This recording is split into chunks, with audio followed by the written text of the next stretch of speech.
Hello guys, magandang umaga sa inyo. So, ang next episode natin is matatagpuan natin sa Article 36, doon sa Bullet 6, yun ang tackle natin, swinging of elbow. So, excessive swinging of elbow. So, isa non-contact foul din yan. Tulad nga na sinabi natin, definition ng non-contact foul, anong technical, isa non-contact foul of a behavior or behavioral nature but not limited to.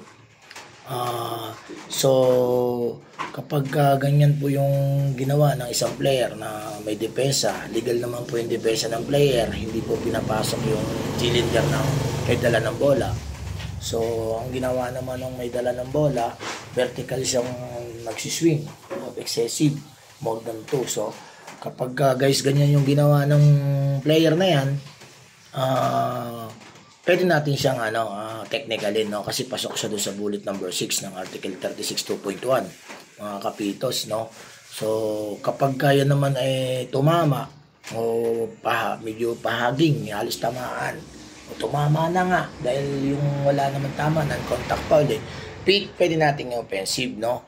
So ang kagandahan lang dyan, pag yan yung tinawag mo, lalo na crucial yung game, so maganda na may depensa, walang involved na free throw. So pag bagamat pasok doon sa team foul, pag penalty siya, hindi rin siya titira ng free throw. So inbound lang siya where the foul stop or where the foul occurred. Ganun po yung discard diyan, no. Kapag ka naman sumobra yung tama, medyo dumugo din talaga yung labi o nguso, pwede siya sa hands po. So yun po yung natin, no.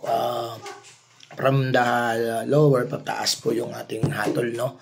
Kapag medyo nakita natin talagang hard contact na o talagang tinamaan, tumabingi yung ilong or talagang putok talaga yung niya, so pwede talaga natin siyang i-upgrade ng from unsportsmanlike foul to disqualifying, no. So yan nga po yung diyan papasok po yung authority po ng ating mga officials, no, upon review or upon huddle kung walang video. So yun po yung napaka-importante natin dyan sa Article 36 na mga non-contact foul. Okay, so hindi lang po yan dun yan sa tinatawag natin na pang pang babasto sa ating official or paulit-ulit nilang ginagawa. So pwede rin natin yan gawin dun sa mga action ng mga player, no.